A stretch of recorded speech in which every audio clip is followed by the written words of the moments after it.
கேரளாவில் முதல் மனைவியை கொலை செய்து தண்டனை பெற்ற நபர் தற்போது ஜாமீனில் வந்து இரண்டாவது மனைவியையும் மாமியாரையும் படுகொலை செய்திருக்கும் சம்பவம் பெரும் பரபரப்பை ஏற்படுத்தியுள்ளது. இரட்டை கொலையின் பின்னணி என்ன?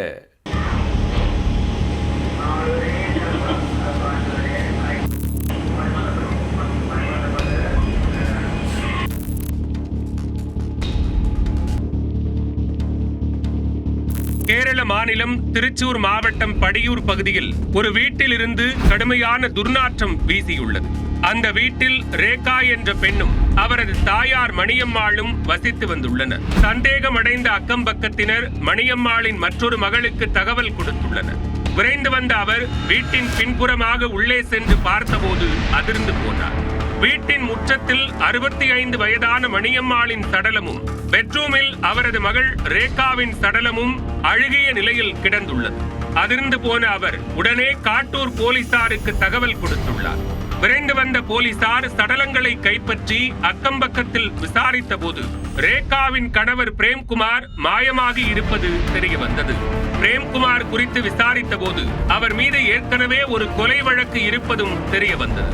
பிரேம்குமார் கடந்த 2019ஆம் ஆண்டு அவரது முதல் மனைவி வித்யா என்பவரை கழுத்தை அறுத்து கொலை செய்துள்ளார்.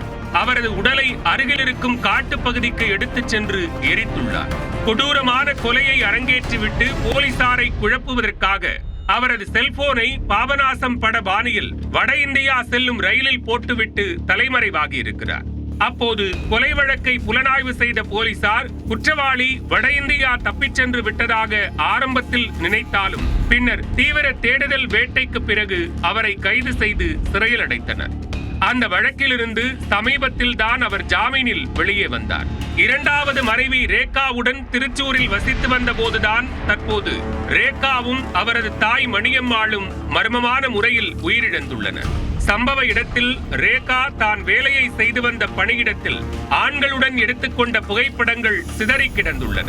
இதன் மூலம் மனைவியின் நடத்தை மீதான சந்தேகத்தின் பேரில் ரேகாவையும் தடுக்க வந்த அவரது தாயையும் பிரேம்குமார் கொலை செய்திருக்கலாம் என போலீசார் சந்தேகமடைந்துள்ளனர். இதனையடுத்து பிரேம்குமாரை பிடிக்கும் முயற்சியில் போலீசார் தீவிரமாக ஈடுபட்டுள்ளனர். ஏற்கனவே முதல் மனைவியை கொடூரமாக கொலை செய்த குற்றவாளி தற்போது இரண்டாவது மனைவியையும் அவரது தாயையும் கொன்றுவிட்டு தலைமறைவாகி இருக்கும் சம்பவம் கேரளாவில் பெரும் பரபரப்பை ஏற்படுத்தியுள்ளது.